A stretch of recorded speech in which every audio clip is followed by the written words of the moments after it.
अस्सलामुअलैकुम, मैं हूं आपकी होस्ट सिद्रा रियाज और आज मैं आप लोगों के साथ डिस्कस करने जा रही हूं एक बहुत ही सीरियस और थॉट प्रोवोकिंग टॉपिक। पाकिस्तान में चाहे कोई मैस मर्डर हो, करप्शन के इश्यूज़ हों, पॉलिटिकल केओस हो, कोई भी सिविल वॉर हो, हर इश्यूज़ में हम लोग को ये सुनने में आता है मीडिया से, डिफरेंट कॉलमनिस्ट से, डिफरेंट स्कॉलर से कि इसमें एजेंसीज़ का हाथ है। तो ये कहाँ तक सही है और ये किस तरह एजेंसीज़ वर्क करती हैं, इनका रोल क्या है और क्या होना चाहिए, आज हम लोग इंटेलिजेंस के रोल के ऊपर बात करेंगे director current and strategic affairs रे चैनल मिस्टर शकील अहमद के साथ। I welcome you on my show sir. Thank you very much. Sir, starting of, terrorism आजकल एक बहुत बड़ा मसला है और हर कोई इस पे बात भी कर रहा है, उसको कंट्रोल करने की भी शायद कहीं ना कहीं कोशिशें हो रही हैं, लेकिन जो उसकी मेन रूट्स हैं, मैं आपसे ये पूछना चाहूँगी कि who do you think is basically responsible for injecting terrorism in Pakistan? Basically जो टेररिज्म है वो एक नेगेटिव एलिमेंट है to counteract against the aggression of the state authorities. जब हम बात करते हैं स्टेट अथॉरिटीज़ की, उसमें गवर्नमेंट भी है, उसमें फ़ौज भी है, उसमें एजेंसीज़ भी हैं और उसमें सिक्योरिटी फोर्सेस के बाकी ज़ैली इदारे भी शामिल हैं उसके अंदर। जहाँ तक आपने एजेंसीज़ की बात की इसमें और उससे रिलेटिंग आपने टेररिज्म की बात की, there are two different things. Basically terrorism जैसा मैंने आपको डिफ़ाइन किया, agencies basically the covert operation, कि कोई भी काम आप छुप के करना चाहें, ठीक है, तो वो एजेंसीज़ का कार्रवाई कहलाई जाती है कि दिस एन एजेंसी ऑपरेशन, कि एजेंसी ने ये काम कर दिया, एजेंसी ने वो काम कर दिया। And that's true. एजेंसियों का ये बहुत बड़ा काम है जिसमें ना सिर्फ वो हुकूमत के तख्ते उलटती हैं, उसमें ना सिर्फ किंग मेकिंग का काम करती हैं कि किस मुल्क में किसको सदर बनाया जाए या किसी एक मुल्क में किसको हुकूमत दी जाए। इसके अलावा जो मैस मर्डर के जो ऑपरेशंस हैं, जो ब्लास्टिंग है, इसके अलावा जो किडनैपिंग है और इसके अलावा बहुत सारे ऐसे ऑपरेशंस जो बेसिकली जो स्टेट एक्टर्स हैं या बेसिकली जो पॉपुलेशन है उसके मफाद के ख़िलाफ़ काम करते हुए आप अपनी इंटेलिजेंस एक्टिविटीज़ को चलाते हैं। Sir, speaking of intelligence services, which do you think is the most dominating institution in Pakistan, the government, the army or the intelligence services? देखिए, इंटेलिजेंस एक अलग चीज़ है, गवर्नमेंट एक अलग चीज़ है। गवर्नमेंट बेसिकली जो आपकी जो which is suppose to be the public representative body, फौज जो है वो आपकी सिक्योरिटी फोर्सेस है, ठीक। सीक्रेट एजेंसीज़ या intelligence agencies is a part of the government, ठीक है। It may be military intelligence, it may be civil intelligence, ठीक है। So do they work with the government? Is the government involved too? Sometimes they are working with the government, sometimes they are working above the line of the direction of the government, क्योंकि बाज़ time agencies जो हैं internal affairs को जो है ना वो address कर रही होती हैं, बाज़ औक़ात वो एजेंसीज जो है ना बैरूनी मफादात को सर्व करने के लिए इस्तेमाल की जाती हैं on the behest of their masters, which may be inside the country, which may be the outside the country. Are you trying to say that intelligence agencies overshadow the government as well? That's correct. Intelligence का काम जो है दुनिया भर में is very supreme. जहाँ तक मैं आपको बताऊँ कि दुनिया में जो सबसे बड़ी जो सीक्रेट सर्विस और बेसिकली जो इंटेलिजेंस का नेटवर्क है वो अमेरिका के अंदर है। That's called national security agency, ठीक है। इसका जो बजट है that is double the combined budget of FBI and CIA, ठीक है। CIA और FBI का अगर बजट इकट्ठा कर लें और उसको डबल कर दिया जाए तो दैट बिकम्स दी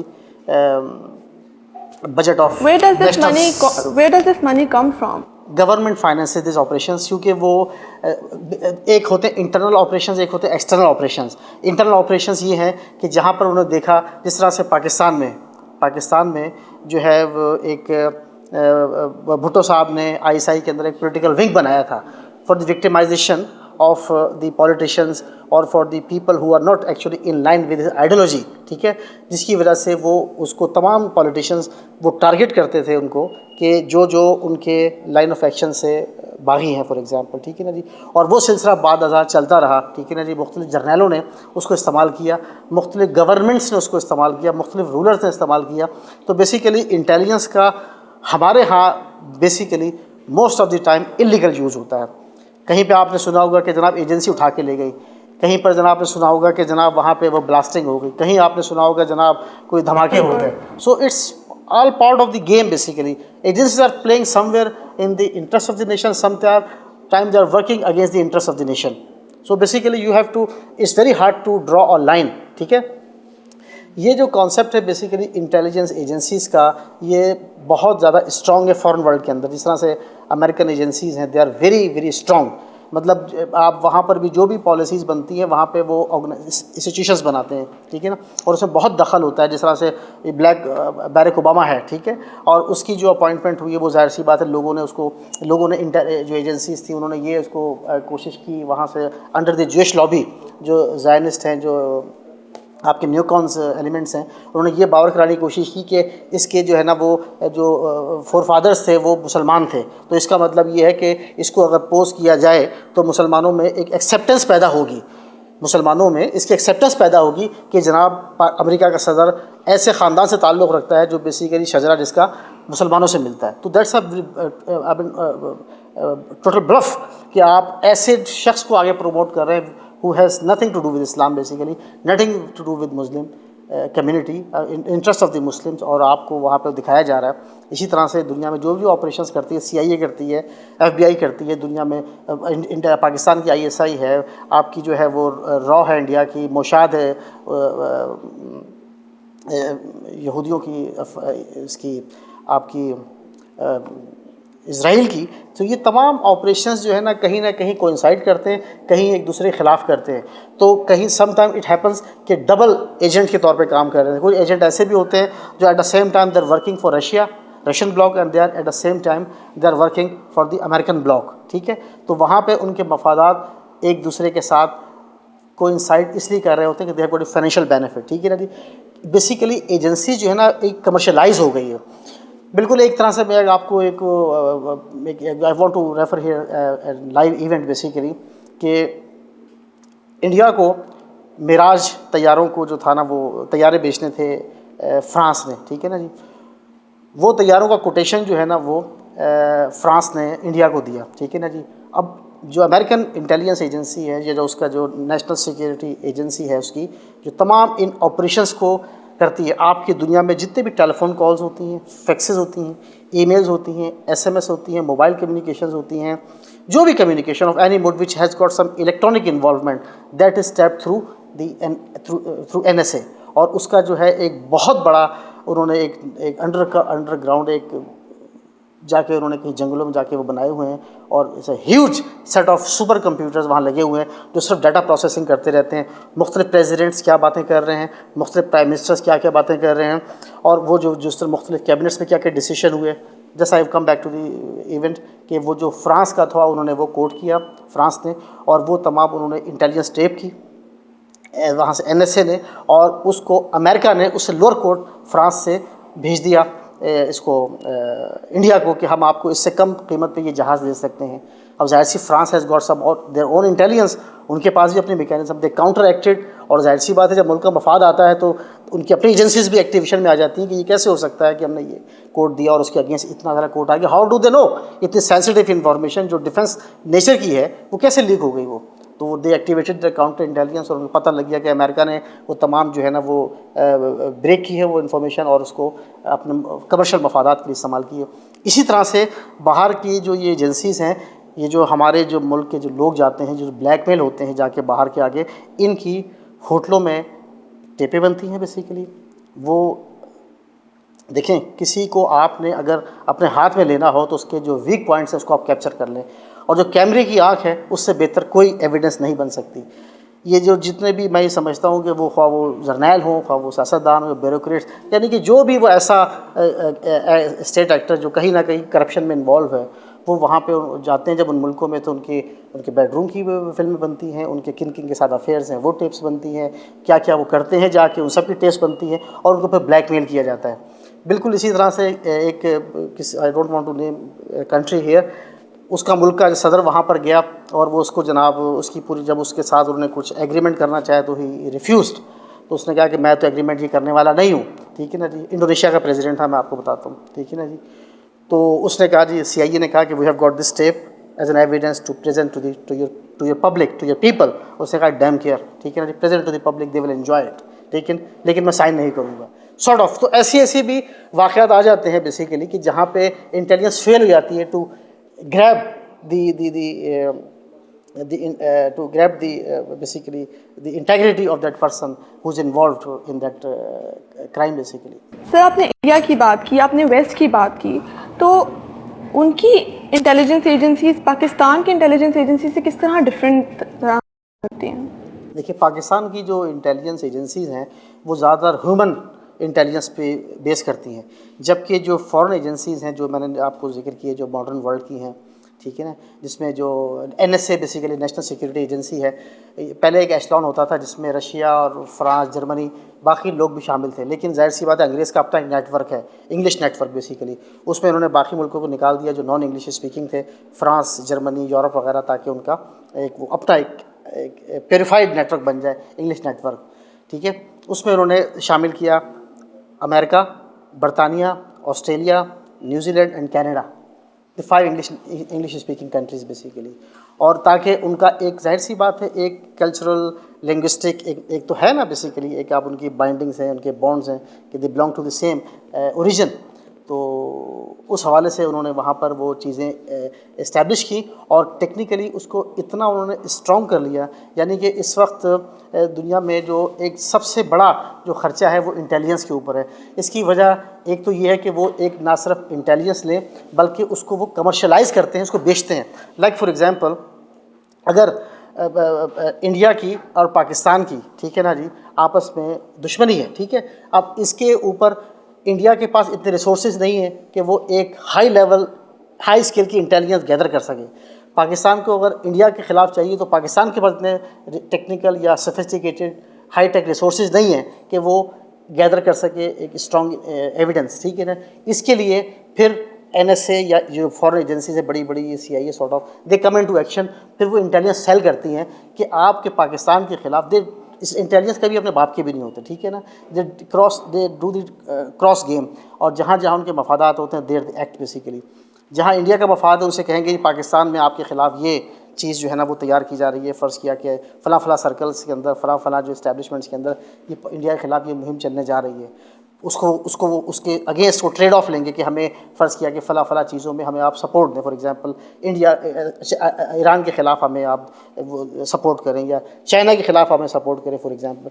इसी तरह से पाकिस्तान को अगर वो इंटेलिजेंस को बेचेंगे, शेयर नहीं करते, इंटेलिजेंस बेचते हैं, जैसे हमारा मुशर्रफ भी करता रहा है कि वो कहता था ना कि we trade the intelligence, that stupid person never traded, he bargained for money basically, that intelligence he didn't share, he sold the intelligence basically for his personal interest. Sir आपने कहा कि जो एजेंसीज है वो कमर्शलाइज हो गई हैं, एक पॉलिटिक्स बन गई है, Exactly. बहुत important role To run the politics. Exactly to run the politics. तो sir I would like to ask here कि उनका अपना पर्सनल इसमें इंटरेस्ट क्या होता है? पर्सनल ये जो एजेंसीज़ हैं ना, इनका पर्सनल नहीं होता, इनका नेशनल इंटरेस्ट होता है। अगर आज आप अमेरिका को देखती हैं इतना मजबूत, तो वो सिर्फ जॉर्ज बुश के, बिल क्लिंटन से या बैरक ओबामा के आने जाने से it doesn't cost any difference to them. जो टोटल डिफरेंस उनकी सिचुएशंस हैं। जब ओबामा आया उसने बड़ा शोर किया कि जनाब वो अपना कश्मीर से फ़ौजें निकलनी चाहिए, जनाब क्यूबा का गुआंटानामो भी बंद होना चाहिए जनाब, और जो है ना फ़लस्तीन के मामला हल होने चाहिए, तो ये होना चाहिए, तो वो होना चाहिए। तो CIA ने उसको बिठा के ब्रीफ किया कि अपनी औकात में रहो, तुम्हें अगर प्रेसिडेंट बना दिया तो इसका मतलब ये कि तुम जो अपने हिसाब से बाहर आ जाओ, कीप योर लिमिट्स। और आपको पता है कि वहाँ पर किस तरह से एजेंसीज़ ने उस पर कातलाना हमले भी किए बाद में, जस्ट टू हरास हिम कि अपने औकात में रहो। तो ये एजेंसीज़ का इतना बड़ा एक लेवल है, और यही जो एजेंसीज़ का एक बहुत बड़ा एक्ट है वो आपको पाकिस्तान में भी नज़र आता है। एजेंसी का इतना फेयर पैदा किया है, उठा के ले जाएंगे। क्या है ये एजेंसी? क्यों डरते हैं लोग? क्यों why the people are afraid of coming on to the street? उसको पता है कि एजेंसी उठा के ले जाएगी। कभी वो IB वाले होंगे, कभी वो ISI वाले होंगे, कभी वो किसी FIA वाले होंगे। So it works all together under same brand. तो ये एक खौफ तारी किया गया है। ये गुरे का वो असूल है कि जिसमें जो काम आप डंडे से कर सकते हैं वो डंडे से खौफ पैदा करें, जो आप छुप के किसी पे खौफ तारी कर सकते हैं कवर्ड ऑपरेशन का, वो आप खौफ उसकी खुफिया कार्रवाइयों का कर सकते हैं, ताकि पब्लिक में इतना हरासमेंट पैदा हो जाए कि they don't do whatever they believe is appropriate to their national interest basically. बहुत सारे स्कॉलर्स और कॉलमनिस्ट ये बात बहुत ज़्यादा करते हैं कि जो सिविल वॉर्स होती हैं, एक्सट्रीमिज़म और जो कंट्री में क्योस पैदा हो जाता है, जिस तरह अभी कोई कराची में कुछ हो गया, हो रही है, सिविल वॉर्स हो रही हैं all over the country, even in this period of way flood victims, और फिर भी ये सारा कुछ हो रहा है, तो इसमें भी वो लोग एजेंसीज को ही ब्लेम करते हैं. Do you think that's true? ये सारा कुछ वाकई एजेंसीज का ही? That's very true. मैंने अपना एक आर्टिकल लिखा था जब पाकिस्तान में ब्लैक वाटर का जब इंसेप्शन हुआ, I was the first person to break this scandal. Australia से बैठ के मैंने वो स्कैंडल जो है वो रिपोर्ट 4 बंदों को भेजी थी. मजीद निज़ामी साहब को, जो नवाए वक्त और वक्त टीवी के चेयरमैन हैं नेशन ग्रुप के. दूसरी मैंने तलत हुसैन को भेजी, आज टीवी के. तीसरी रिपोर्ट मैंने भेजी डॉक्टर शीरी मज़ारी को. चौथी रिपोर्ट मैंने ये भेजी इसको क्या नाम है उसका, जावेद चौधरी, जो एक्सप्रेस टीवी वाला है, ठीक है ना जी. तो इनकी नज़र में ये कोई मजाक था कि जनाब मैं 16,000 किलोमीटर से बैठ के गोरियों के साथ बैठा हूँ और ये डराता हूँ लोगों को. तो बात ये है कि द टोटल एसेंस इज़ कि आप अकल के अंधे ना हो जाएं, आप ख़ुद भी रियलाइज़ करें कि आपके इर्द गिर्द क्या होने जा रहा है. आई सेड वेरी ओबलेंटली कि don't trust me, take your time and see by your own eyes. 2 हफ्ते के बाद I wrote an article, American military base in Islamabad, and that was published in Frontier Post Peshawar, ठीक है ना जी.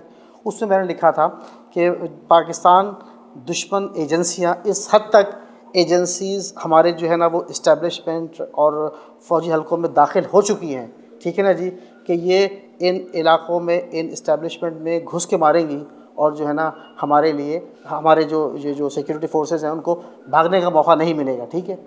बिल्कुल ऐसा ही हुआ. इस आर्टिकल के छपने के 1 हफ्ते बाद GHQ पे हमला हुआ, ठीक है ना जी. लोगों ने मुझे कॉल किए, ईमेल लिखे कि जनाब आपको पता था GHQ पे हमला होने वाला है, तो फिर तो आपको यही पता होगा कि आपको हमला किसने करवाया. मैंने कहा अकल के अंधों, मैं यहाँ 16,000 किलोमीटर दूर बैठा हूँ, मुझे ज़ाहिर कुछ अंदर की खबरें भी है, कुछ पता भी है, कुछ अकल भी काम करती है कि what the hell is going on in the country, ठीक है ना जी. लेकिन अगर आप कुछ समझ बूझ रखें तो आप भी जान सकते हैं इस चीज़ों को. You are more in proximity to this environment where I am just far distant away from the situation, ठीक है ना जी. कबूतर की आंखें बंद करने से बिल्ली चली नहीं जाती, लेकिन you are god damn stupid person to ignore this realities of the crucial and cruel things basically. तो ये आपको नज़र आता है चीज़ें, बट अगर आप इग्नोर कर दें तो that's your fault, nobody else is responsible for that.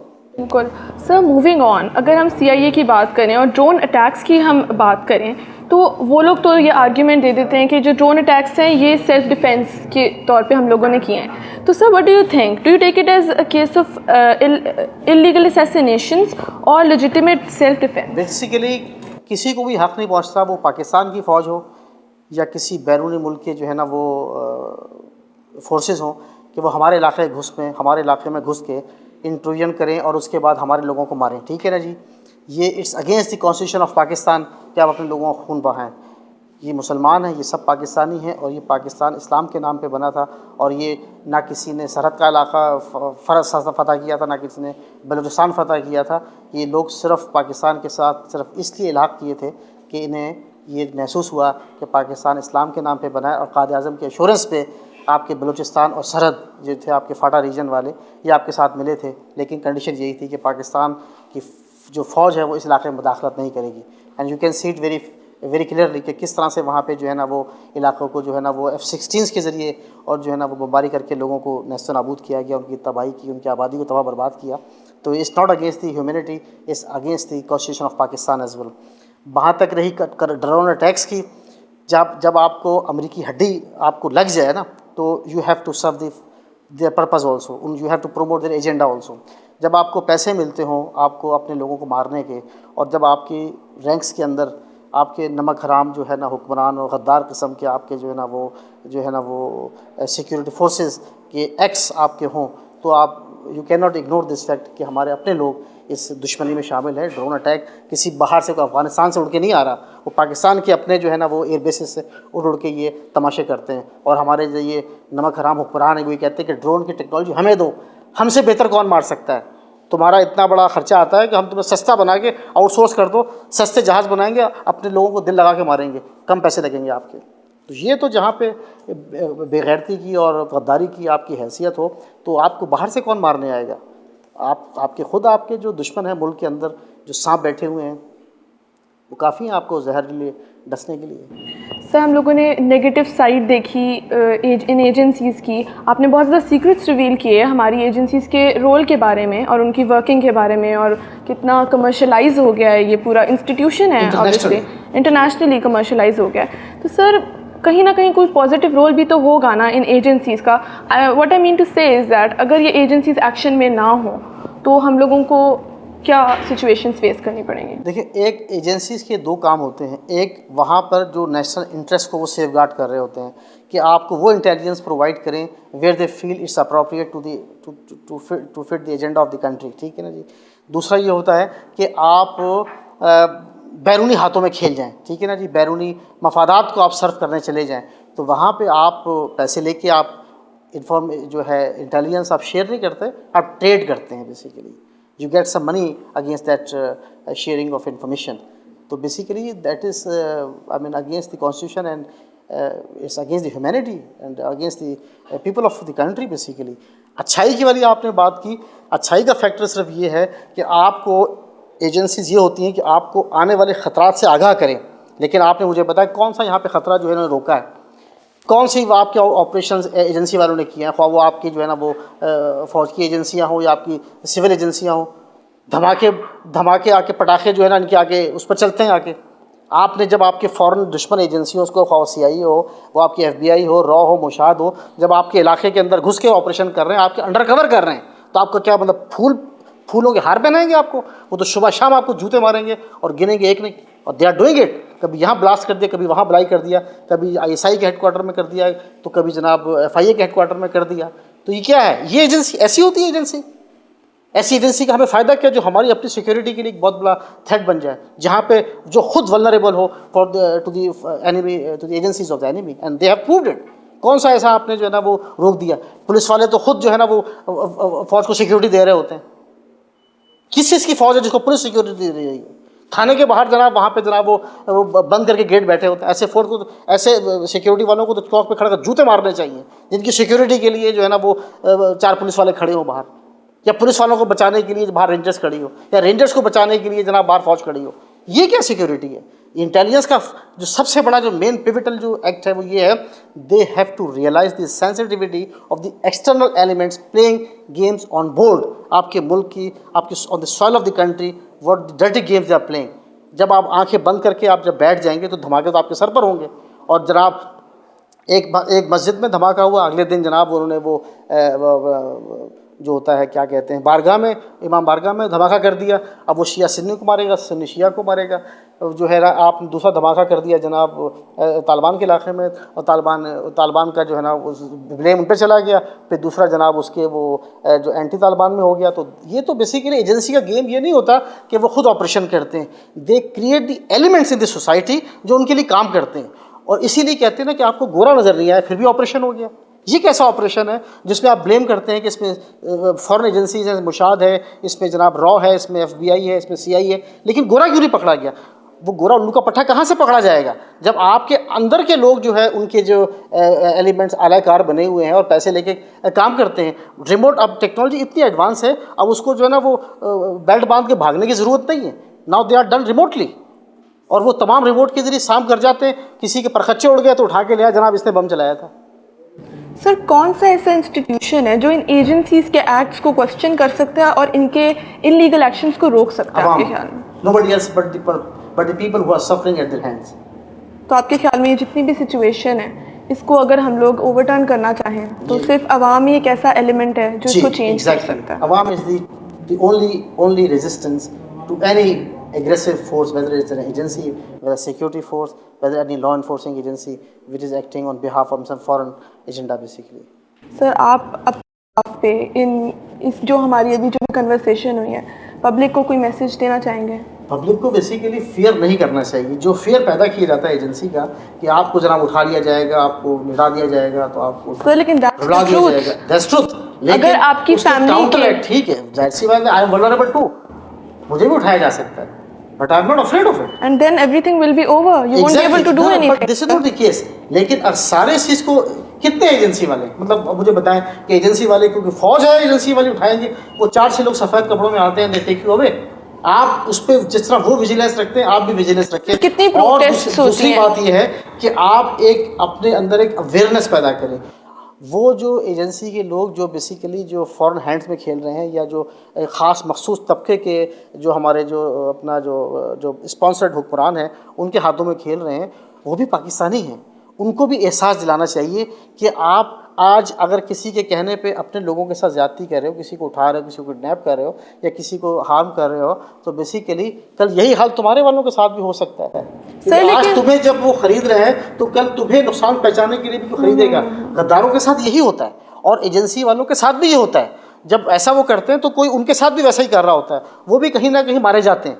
तो उनको वो इस चीज़ का एहसास करना चाहिए, उनको इस चीज़ का रियलाइज़ करना चाहिए कि they should not do any act which is against the interests of the people, against the interests of the country, और गुड फेथ के अंदर अपने मुसलमानों को, अपने भाइयों को, अपने इंसानों को इंसान समझे, और किसी माली या ज़ाती या सियासी या अपना इदारियाती जो है ना वो इदारती फ़ायदे के लिए बियॉन्ड कॉन्स्टिट्यूशन या बियॉन्ड इन ह्यूमैनिटी कोई ऐसा एक्ट ना करें जो आज वो कौम के सामने भी शर्मिंदा हो, और जब कल वो मरेंगे तो जाहिर सी बात है किसी ने इज़्ज़त से मरना है और किसी ने ज़िल्लत से मरना है। तो जब अल्लाह के सामने जाएंगे कम से कम उनको तो ये एहसास हो कि हमने कोई ऐसा एक्ट नहीं किया जिससे हमारी जो है ना वो दुनिया भी ख़राब हो और आखिरत भी ख़राब हो। ये दोनों पार्टीज़ को सोचना चाहिए, एजेंसी वालों को भी और जो on the other hand on the victims also. Sir, just to conclude this conversation, मैं ये पूछना चाहूँगी आपसे कि ऐसा तो नहीं है ना कि सिविल सोसाइटी कुछ कर नहीं रही? इतनी प्रोटेस्ट्स होती हैं, कोई फैमिली मेम्बर को अगर कोई एजेंसीज़ वाले या जो भी लेकर चले जाएँ या कुछ इस तरह का भी इंसिडेंट हो जाए तो कितनी प्रोटेस्ट्स होती हैं, कितना कुछ होता है, लेकिन उसका एंड रिजल्ट नहीं आता। मीडिया भी उनका साथ दे रहा है, सब कुछ हो रहा है, लेकिन उसका एंड रिजल्ट नहीं आ रहा। तो उसका फिर आपके ख्याल में क्या बड़ी मुश्किल से होता है चमन में दीदा अमर पैदा, बड़ी कुर्बानियाँ देनी पड़ती हैं, ठीक है ना जी। ये जुल्म और सितम का जो राज होता है ना, ये बहुत देर चलता नहीं है। ख्वाह फ़ौज लगा दें, आप एजेंसियाँ लगा दें, at the end of the day they have to fall, they have to fall. कभी दुनिया में अल्लाह ताला को दो चीज़ें पसंद नहीं हैं, एक जुल्म, दूसरी बेगैरती। जब भी जिन कौमों में ये हुआ है जहाँ पे इखलाकी इन्हितात हुआ है वहाँ पे तबाही हुई है, इनकलाब है। जहाँ पर जुल्म की इंतहा हुई है वहाँ पे तब्दीली आई है, वहाँ पे इनकलाब आया है, वहाँ पे अल्लाह का कहर आया है, ठीक है। तो ये मकाफ़ात अमल है, ये मकाफ़ात अमल है। इट डजेंट मैटर कि आज यहाँ पे 400 लोग जो है ना वो सफ़र कर रहे हैं तो कल 4000 करेंगे, लेकिन again at the end of the day this journey has to stop somewhere, this aggression has to stop somewhere, this covert operational against the humanity and the people of the country have to stop somewhere. क्योंकि अगर if you are working against the interest of the nation, nation will rise and you will be eliminated. So better come to the terms and terms of Pakistan and terms of your people and terms of the interests of your nation. Thank you so much for joining in, sir. Thank you very much. आज हम लोगों ने intelligence agencies के ऊपर बात की mister Shakeel Ahmad के साथ, और इस कन्वर्सेशन से मैंने यही कंक्लूड किया है कि ये जो भी इंटेलिजेंस एजेंसीज़ हैं ये लोग अपने मफादात को प्रोटेक्ट करती हैं, लेकिन इनकी असल जॉब ये नहीं है।